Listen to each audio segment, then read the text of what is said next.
कुछ स्वादिष्ट है बनाना तो playrecipes.com पे जरूर है आना। बहुत पुराने समय की बात है। आजमगढ़ नाम के एक गांव में फारूक नाम का एक आदमी अपने 3 बेटों के साथ रहता था। वो उस राज्य में अपनी दुकान में तरह तरह के साबुन बेचता था, मगर उस समय लोग बर्तन, रेत और कपड़े भी बिना साबुन के धोते थे, जिस वजह से फारूक का धंधा कम चलता था और इसके कारण उनके 2 वक्त के खाने के भी लाले पड़ते थे। दिन भर साबुन बेचकर भी उनका गुजारा नहीं होता था। पिताजी, आज से आप काम पर मत जाइए, आज से काम पर मैं जाऊंगा। अरे बेटा, तुम अभी छोटे हो, तुम मत करो, तुमसे बड़े भी तो कुछ नहीं करते। नहीं नहीं पिताजी, आप काम पर नहीं जाएंगे। ऐसा कहकर असलम उसी राज्य में काम करने के लिए जाता है। बाजार जाकर उसे जो भी काम मिले वो कर लेता था। कभी बोझ उठा लेता तो कभी किसी का सामान बेच देता था। जिसको जैसी मदद चाहिए उसे मदद कर देता था।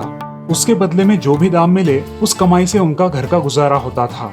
फारूक उसके बेटे को खुद के पैरों पर खड़ा देख बहुत खुश था।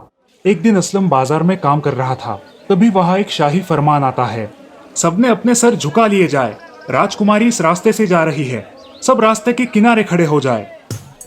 सारे लोग रास्ते के किनारे खड़े हो जाते हैं और राजकुमारी की पालकी वहां आती है।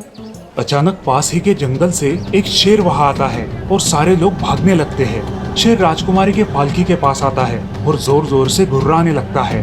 उसी समय असलम पास ही लोहा पिघलाने वाली दुकान से एक जलती हुई लकड़ी उठाकर उस शेर के सामने खड़ा हो जाता है। राजकुमारी बहुत डर जाती है और पालकी से निकल के असलम के पीछे खड़ी हो जाती है। असलम बड़ी बहादुरी से शेर को भगा देता है। आपका बहुत बहुत धन्यवाद, आपने मेरी जान बचाई है। मंत्री जी, स्वर्ण मुद्राएं इनको भेंट दीजिए। ऐसा कहकर राजकुमारी वहां से चली जाती है और असलम घर लौट आता है। वो कुछ खोया खोया सा है। क्या हुआ असलम, तुम कुछ खोए खोए से हो? कुछ नहीं पिताजी, जिस राजकुमारी को मैंने बचाया उसके बदले में मुझे ये स्वर्ण मुद्राएं मिली है। तो जरा सोचिए, उस राज्य में काम करने वाले लोगों की कितनी कीमत होगी। पिताजी, मुझे लगता है हमें भी उस राज्य में जाना चाहिए। ऐसा सोचकर वे दोनों जाने के लिए निकलते हैं। राज्य से निकलकर उन्हें बहुत घना जंगल लगता है और उस जंगल के खत्म हो जाने के बाद एक बहुत बड़ा रेगिस्तान। रेगिस्तान में दिन में सफर करना मुश्किल होगा, इसलिए वो सोचते हैं कि रात में रेगिस्तान में सफर करेंगे। ऐसे ही दिन बीत रहे थे। एक दिन वे दोनों सोए हुए थे, तभी असलम को किसी आदमी की दर्द भरी आवाज सुनाई दी। असलम उठकर उस आदमी को देखने जाता है। असलम उसके पास जाता है और उसे अपने पास का पानी पिलाता है। वो बूढ़ा आदमी असलम को धन्यवाद देता है और उसे एक जादुई कप देता है। बेटा, इस कप में पानी की 5 बूंदें डालना और ये तुम्हें आगे क्या होने वाला है ये सब बता देगा। ऐसा कहकर वो आदमी गायब हो जाता है और असलम के हाथ में वो कप रह जाता है। असलम अपने पिता को जाकर ये सारी बात बताता है, लेकिन उनका इस पर विश्वास नहीं होता। वो दोनों अपनी आगे की यात्रा करने के लिए निकलते हैं। तभी रास्ते में उन्हें फिर एक जंगल लगता है। अचानक उस घने जंगल से एक शेर बाहर आता है। शेर उनके सामने खड़ा हो जाता है। इस बार उनके पास अपने रक्षण के लिए कुछ भी नहीं है। शेर गुर्राते हुए उनकी तरफ बढ़ने लगता है। उसी समय राजकुमारी चित्रांगना वहां मशाल लेके खड़ी हो जाती है। राजकुमारी ने उस शेर को अपनी मशाल दिखाकर भगा दिया और असलम के पास आई। धन्यवाद राजकुमारी, आपने हमारी जान बचाई। धन्यवाद? किस बात का? आपने उस दिन मेरी जान बचाई और आज मैंने आपकी जान बचाई। लेकिन राजकुमारी, आप यहाँ कैसे? मैं अपने पिता के साथ यात्रा के लिए आई थी और यहाँ पे रात को विश्राम करने रुकी हूँ। आप अब हमारे अतिथि बनकर हमारे राज्य में 8 दिन तक रहिए। बाद में आप अपने घर लौट सकते हैं। आप अब हमारे शाही अतिथि हैं। चलिए। असलम अब राजमहल में रहने लगा। एक दिन अचानक उसे उस जादुई कप की याद आई। उसने तुरंत वो कप निकाला और उसमें 5 बूंद पानी डाला। तब उसे दिखाई दिया कि राजा को कोई शैतान मारने वाला है। वो तुरंत यह सूचना राजा को देता है। महाराज, आपकी जान को खतरा है, कोई आपको मारना चाहता है। मुझे कोई मार नहीं सकता, मेरे पास ये मेरे शक्तिशाली अंगरक्षक है, तुम चिंता मत करो। ठीक है महाराज। ये कहकर असलम अपने कमरे में जाता है। उसी दिन की रात को असलम को कुछ अजीब सी आवाजें सुनाई देती है और वो अपने कमरे की खिड़की में से बाहर देखता है। उसे कुछ भी नजर नहीं आता। फिर वो महाराज के कक्ष के यहाँ आता है। तब वो देखता है कि कोई आदमी महाराज को मारना चाहता है। असलम तुरंत महाराज के कमरे में जाता है और उस आदमी को धक्का देकर नीचे गिरा देता है। सिपाहियों, इसे पकड़ो, ये राजा को मारना चाहता है। तभी सारे सिपाही भागकर उस आदमी को पकड़ते हैं। राजा भी नींद से जाग जाता है। राक्षस सारे सैनिकों को धक्का मारकर असलम की ओर जाता है। असलम, पहले तुम मेरे रास्ते का कांटा हो, पहले मैं तुमसे निपटूंगा, बाद में राजा से। ऐसा कह के राक्षस असलम को मारने आता है। तभी असलम की जेब में से वो कप गिर जाता है और राक्षस अपने मूल सिंह के वेश में आता है। तभी उस कप में से एक बूढ़ा आदमी निकलता है और उस सिंह को मार डालता है। सिंह को मार के वो बूढ़ा आदमी भी गायब हो जाता है। असलम, तुमने आज हमारी जान बचाई है। आज से तुम हमारे राज्य के प्रधानमंत्री हो। धन्यवाद महाराज, आपने मुझे इस काबिल समझा। ये सेवक आपकी सेवा में हमेशा तत्पर रहेगा। ये सुनकर राजा भी बहुत खुश हो गया। अब उनके राज्य में कोई समस्या भी नहीं थी। राजकुमारी असलम को मन ही मन चाहने लगी थी और ये इच्छा उसने अपने पिताजी को बताई। तुमने तो मेरे मन की बात छीन ली, मैं भी यही सोच रहा था। अब शुभ काम में देरी कैसी। महाराज ने असलम से शादी की बात की और राजकुमारी और असलम की शादी सफल रही। अब पूरे राज्य का कार्यभार प्रधानमंत्री असलम ही संभालने लगा और बहुत जल्द ही राजा ने असलम को अपने राज्य का राजा घोषित किया। इस प्रकार एक साबुन वाले का लड़का एक जिम्मेदार और कर्तव्यशील राजा बन गया। तो दोस्तों, ये कहानी हमें सिखाती है कि अच्छे कर्मों के फल अच्छे ही होते हैं। शारजापुर नाम के गांव में श्याम नाम का हलवाई रहा करता था। घर में उसकी पत्नी राधा, बड़ा बेटा अनिल और बेटी रश्मि रहा करती थी। श्याम के दुकान के पास पड़ोसी रघु का ठेला लगा करता था। वो भी अलग अलग किस्म के पदार्थ बनाकर बेचा करता था। शाम को उसकी पत्नी राधा उसके काम में बहुत मदद किया करती थी और साथ ही में वो घर गृहस्थी भी संभाला करती थी। एक दिन शाम के दुकान पर उसका बेटा अनिल आया और बोला, पिताजी, मेरा स्कूल में पहला नंबर आया है। सच में बेटा? ये लो, तुम कचौरी और जलेबी खाओ। पिताजी, इसका अव्वल नंबर आया तो आप इसे कचौरियाँ दे रहे हो, और मेरा अव्वल नंबर आया तो मुझे कोई पूछता ही नहीं। अरे, मैं तो भूल ही गया। मेरी राजकुमारी के नंबर भी कभी कम आ सकते हैं क्या? मुझे इस अनिल से ज्यादा चाहिए। अच्छा, ले लो, मगर मेरा एक काम करना पड़ेगा। कौन सा काम पिताजी? माँ को बोलना 5 किलो गुलाब जामुन बनाकर तैयार रखना। अब दोनों बच्चे कचौरी और जलेबी खाकर घर चले जाते हैं। रघु की लड़की प्रिया भी उन दोनों के साथ पढ़ा करती थी, मगर शाम की तरक्की और उसके बच्चों का अव्वल नंबर आता देख रघु बहुत जलता था। उसी दिन राधा राशन लाने के लिए बाजार जाती है। बहुत तेज धूप होने के कारण राधा को चक्कर आ जाता है और वो एक जगह पर बैठ जाती है। थोड़ी देर बाद वो घर जाने के लिए निकलती है। अब राधा घर पहुंचकर आराम करने लगती है। कुछ देर बाद राधा के बच्चे घर पर आते हैं और राधा को देखकर बोलते हैं, क्या हुआ है माँ तुम्हें? बेटा, चक्कर आ गया था, जरा फैन लगा दो, मुझे बहुत गर्मी हो रही है। लगाया माँ फैन? उस फैन की हवा भी नहीं लगती। राधा और अनिल अपनी माँ को पेपर से हवा देते हैं। थोड़ी देर बाद शाम घर आता है। क्या हुआ है तुम्हें राधा, ऐसे लेटी हुई हो? मुझे जरा चक्कर आ गया था, इसीलिए लेटी हूँ। अरे जरा उठो, वो 5 किलो गुलाब जामुन बनाने हैं, चलो। तुम्हें मेरी नहीं, तुम्हें गुलाब जामुन की पड़ी है। ये फैन है कि हवा नहीं फेंकता। तुम्हें बोला तो तुम कूलर भी नहीं ले आते। अरे ठीक है भाग्यवान, कल ही कूलर ले आता हूँ। अगले ही दिन शाम उसके घर एक नया कूलर लेकर आता है। उसकी पत्नी अब खुश होकर उसके दुकान के सारे काम कूलर के सामने बैठकर करने लगी। अब राधा और श्याम बहुत खुश रहने लगे। ऐसे ही एक दिन उनका पड़ोसी रघु उनके घर आता है। अरे तेवर तो देखो इन गरीबों के, कूलर लाए हैं घर में। अरे आओ रघु, कैसे आना हुआ? अरे दोस्त, तुमसे मिलने आया हूँ। अच्छा, बैठो, ये लो चाय। धन्यवाद दोस्त, तुम ही मेरे सच्चे दोस्त हो। अरे श्याम, ये इतना महंगा कूलर कैसे लिया तुमने? अरे राधा को काम करने में बहुत कठिनाइयां आ रही थी, इसीलिए कूलर ले लिया। अच्छा, सही किया भाई। चलो मैं चलता हूँ। रघु शाम के घर से निकलकर मन ही मन जलता है और उसे नुकसान पहुंचाने के बारे में सोचने लगता है। अगली सुबह उठकर वो एक मच्छर मारने का स्प्रे लेता है और शाम की बनाई कचौरी और जलेबी पर डाल देता है। हर रोज की तरह लोग उसकी दुकान पर भीड़ करते हैं। बहुत सारे लोग कचौरी और जलेबी खरीद कर खाने लगते हैं। कुछ ही देर बाद लोगों के पेट में दर्द होने लगता है। कुछ लोगों को उल्टियां होने लगती है। अब लोग शाम से सवाल पूछने लगते हैं और गुस्से में आकर शाम को बहुत मारने लगते हैं। लोग शाम की इतनी मार पिटाई करते हैं कि वो सीधा अस्पताल जाता है। कुछ लोग ये खबर राधा को देते हैं। अरे राधा, श्याम भाई साहब को किसी ने बड़ी बेरहमी से मारा है। अब उन्हें सरकारी अस्पताल में भर्ती किया गया है। राधा ये खबर सुनकर बहुत रोने लगती है। उसे समझ नहीं आता कि अब वो क्या करे। राधा सीधे हॉस्पिटल में चली जाती है।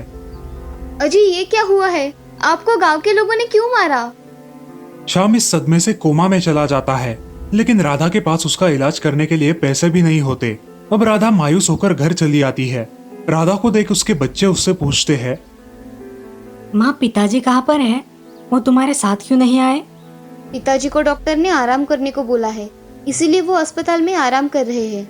अब तुम सब सो जाओ। राधा बच्चों को खाना खिलाकर सुला देती है और रात के समय सोचते सोचते रोने लगती है। तभी एक आवाज आती है, राधा, राधा, रो नहीं। कौन है? राधा, मैंने तुम्हें आवाज दिया है। मैं कूलर हूँ, एक जादुई कूलर। पहले रोना बंद करो और बताओ क्या हुआ है। हे जादुई कूलर, मेरे पति के साथ क्या हुआ है मुझे कुछ पता नहीं है।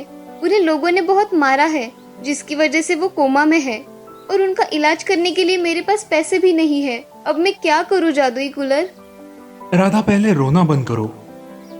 कूलर उसके सामने 1 लाख रुपए रख देता है और उसे राधा को लेने के लिए कहता है, ये पैसे मैं कैसे ले सकती हूँ? ये मेरे नहीं है। मैं गरीबों की मदद करता हूँ, इसलिए तुम्हें ये दे रहा हूँ। इसे लेकर तुम शाम का इलाज करना। राधा कूलर को धन्यवाद देकर वो पैसे ले लेती है और शाम को अच्छे अस्पताल में भर्ती करवाकर उसका इलाज करवाती है। कुछ दिनों बाद शाम ठीक हो जाता है और घर आता है। अब कूलर फिर से उसे 1 लाख रुपए देता है नया धंधा शुरू करने के लिए। मुझे ये पैसे नहीं चाहिए। आपने हमारी जो सहायता की उसके लिए आपका बहुत बहुत धन्यवाद। ये अच्छे काम के लिए है, तुम ले लो। अगले दिन रघु को उस जादुई कूलर की बात पता चलती है और वो उस कूलर को चुराने का विचार मन में लाता है। उसी रात रघु वो कूलर चुरा लेता है और अपने घर ले जाकर छुपा देता है। अच्छा हुआ अब ये कूलर हमारे घर आ गया। अब मैं जितना चाहूँ उतना पैसा कमा सकता हूँ। हे जादुई कूलर, मुझे 1 लाख रुपए दे दे। जादुई कूलर से पैसे मांगते ही उस कूलर से धुआं निकलना शुरू होता है। रघु का पूरा घर धुएं से भर जाता है और उसे सांस लेने में भी तकलीफ होने लगती है। ये क्या हो रहा है? जादुई कूलर से पैसे की वजह धुआं क्यों निकल रहा है?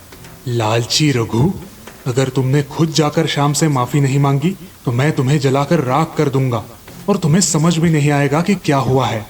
मुझे सब पता है कि तूने मच्छर मारने की दवा मिठाइयों पर डालकर लोगों को बीमार किया है। अब तू बताता है या फिर मैं बताऊं? नहीं नहीं, मैं सब सच सच बता दूंगा। मैं माफी भी मांगूंगा। अब रघु शाम के घर कूलर लेकर जाता है और शाम से घटा पूरा किस्सा विस्तार से बताता है। अरे, हमारा कूलर तुम्हारे पास क्या कर रहा है? मैं इसे चुरा कर अपने घर ले गया था और इस कूलर ने मेरी आंखें खोल दी। ये सब मेरा किया कराया है। तू जो चाहे वो सजा मुझे दे सकता है, मगर तूने ऐसा क्यों किया? मैं लालच में आ गया था और तुझसे जलता था, इसलिए मैंने ये कदम उठाया। आज से तेरी मेरी दोस्ती खत्म। शाम पुलिस कंप्लेंट करके रघु को अपने किए की सजा दिलवाता है और अपने घर आए हुए जादुई कूलर का धन्यवाद करता है। हे जादुई कूलर, तुम्हारा बहुत बहुत धन्यवाद। आज तुम्हारी वजह से मेरा घर और मेरी तबीयत सही सलामत है। शाम और उसकी पत्नी उस जादुई कूलर की सहायता से घर के सारे काम करते हैं और इतना ही नहीं, वो गांव के सभी गरीबों की मदद भी करने लगते हैं। इस कहानी से हमें ये सीख मिलती है कि कभी भी किसी की तरक्की से जलना नहीं चाहिए। जो करना है वो अपने बलबूते पर करना चाहिए। जमशेदपुर नाम के राज्य में राम नाम का आदमी अपने परिवार के साथ रहता था। उसकी दूसरी पत्नी रजनी और पहली पत्नी की बेटी राधा और रजनी की बेटी दिशा घर में रहा करती थी। राम कड़ी मेहनत किया करता था। पत्नी रजनी उसकी बेटी दिशा का अच्छा लालन पोषण किया करती थी, लेकिन राधा का हमेशा तिरस्कार करती थी क्योंकि वो सौतेली लड़की थी। ये बात राम की नजर में आती, मगर वो कुछ बोलता तो दोनों के बीच हमेशा झगड़ा हो जाता और ये बात राधा को बिल्कुल पसंद नहीं थी। वो अपने पिता को हमेशा समझाती और उन्हें चुप रहने कहती। आप मेरे साथ हो ना, फिर माँ से क्यों झगड़ा करते हो? अरे, वो तुमसे सौतेला व्यवहार करती है, उसे अकल नहीं है कि तुम कितनी अच्छी हो। आप माँ से लड़ते हो, ये मुझे अच्छा नहीं लगता। अच्छा, नहीं लड़ूंगा, ठीक है। कुछ दिनों बाद राम जंगल में लकड़ियां तोड़ने जाता है। बारिश का मौसम होता है। जंगल जाने के बाद जोर की बारिश होने लगती है, बिजलियां कड़कने लगती है और दुर्भाग्य से एक कड़कती बिजली राम के ऊपर गिरकर राम की मौत हो जाती है। अब उसके परिवार को चलाने के लिए कोई नहीं रहता और सारी जिम्मेदारी राधा के सिर पर आ जाती है।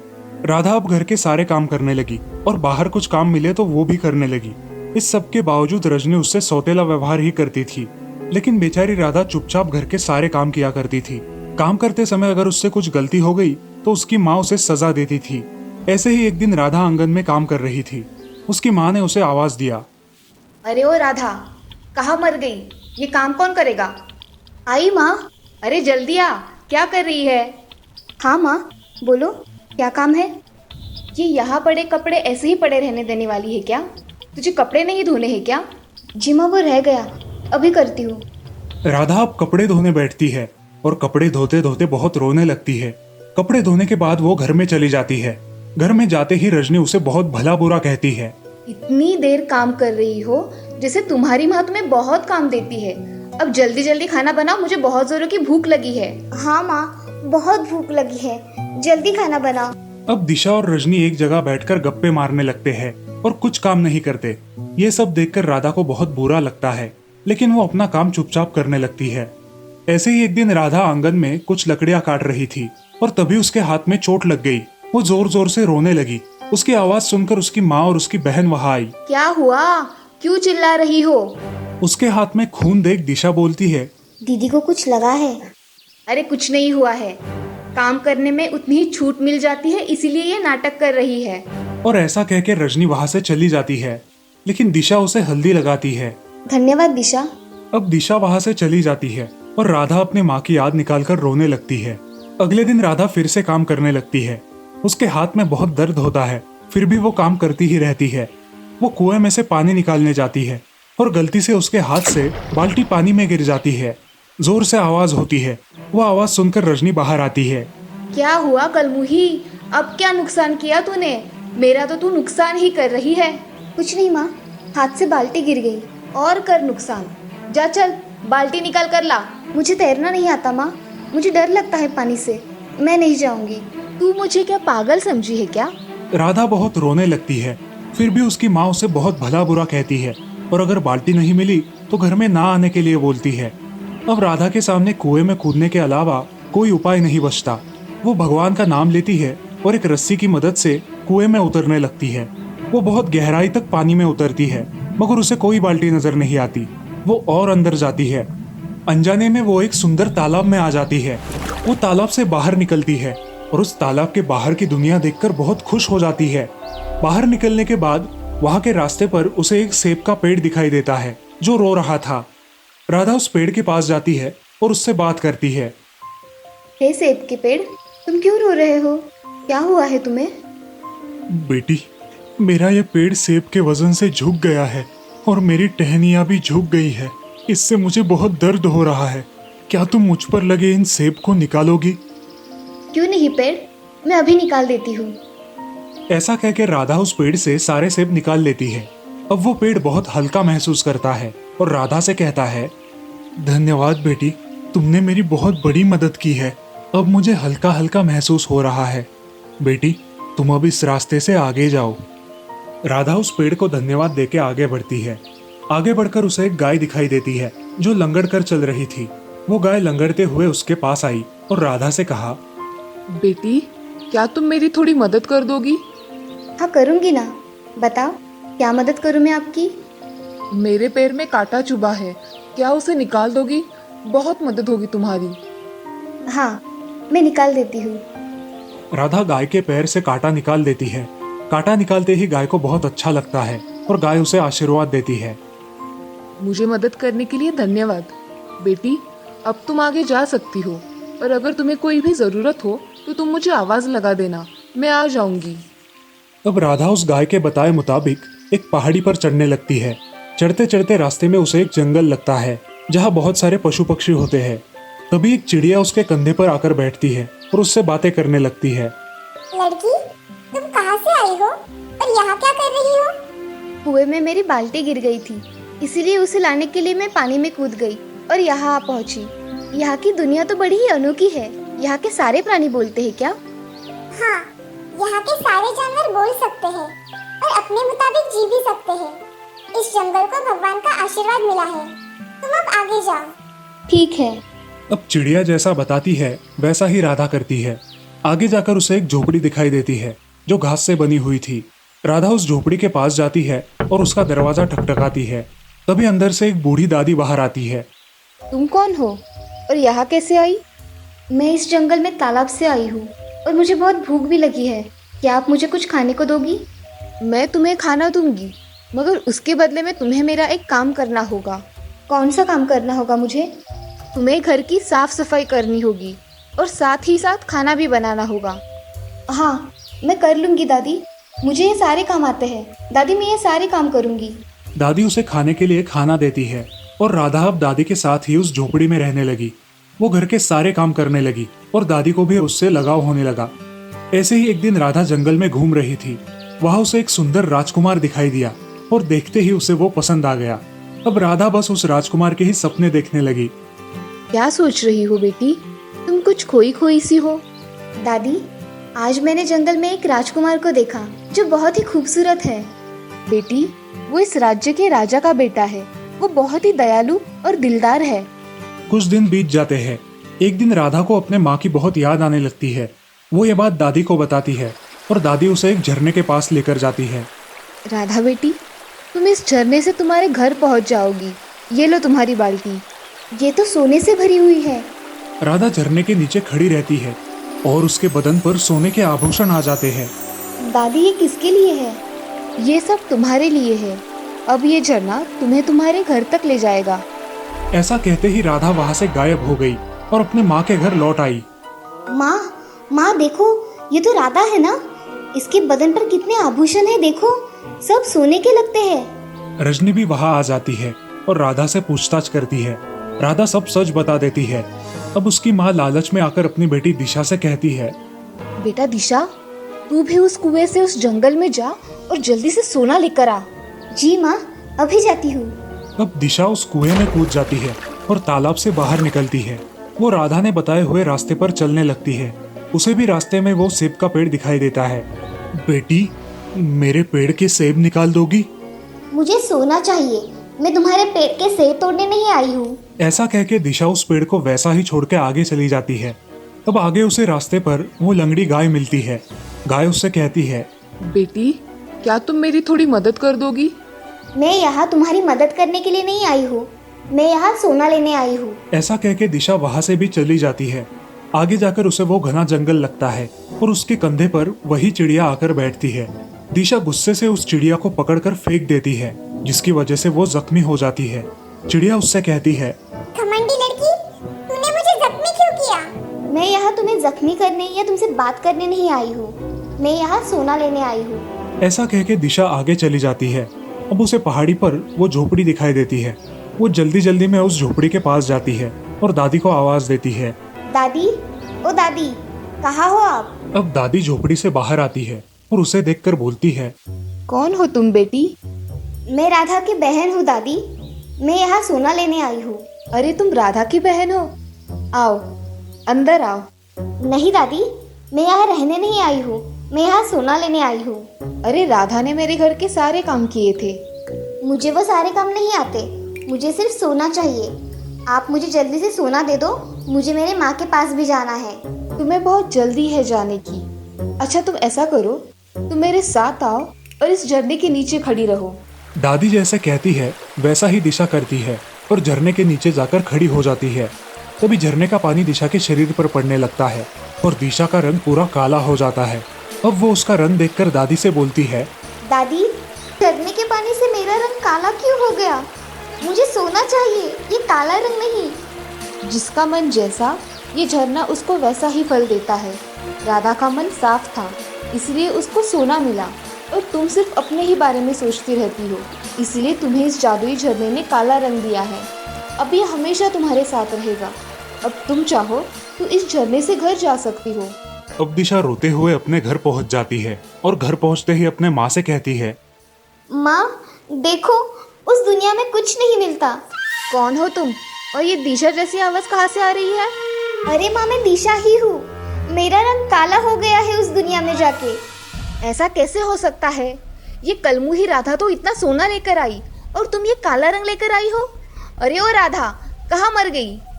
जी माँ, आपने बुलाया? तूने मेरी दिशा को झूठ मूठ का बताया था ना? नहीं माँ, मैंने तो सही सही बताया था। ये ऐसा कैसे हुआ मुझे नहीं पता। अब रजनी उसकी बेटी के साथ ऐसा होने के बाद राधा से और बुरा व्यवहार करने लगी। वो अब दिन रात राधा से काम करवाने लगी। राधा का सारा सोना उसने अपने पास रख लिया और राधा को रोज परेशान करने लगी। ऐसे ही एक दिन राधा उस दुनिया के वो सुनहरे पल याद कर कर रो रही थी। उसे वो गाय, वो पंछी और दादी, इन सब की याद आ रही थी। राधा को उस राजकुमार की भी बहुत याद आ रही थी। अब राधा ने तय किया कि उसे उस दुनिया में वापस जाना है। राधा ने उस गाय को आवाज दी। हे जादुई गाय, क्या तुम सुन सकती हो? मुझे यहाँ से ले जाओ। अब वो जादुई गाय वहाँ आ जाती है और तभी क्या हुआ है बेटी, तुम ऐसे रो क्यों रही हो? क्या आप मुझे आपकी दुनिया में ले जा सकती हो, हमेशा के लिए? हाँ बेटी, ले जा सकती हूँ। चलो चलते हैं, तुम मेरी पीठ पर बैठो, हम वहाँ चले जाएंगे। राधा उस गाय की पीठ पर बैठकर उस जादुई दुनिया में वापस चली जाती है। अब गाय उसे उस जंगल में लेकर जाती है। वो जंगल एक बड़े नगर में परिवर्तित हो गया था। उसके बाद गाय उसे पहाड़ी पर लेकर जाती है जहाँ बूढ़ी दादी रहती थी। अब उस दादी की झोपड़ी की जगह एक बड़ा राजमहल था और वो दादी वहाँ की महारानी थी।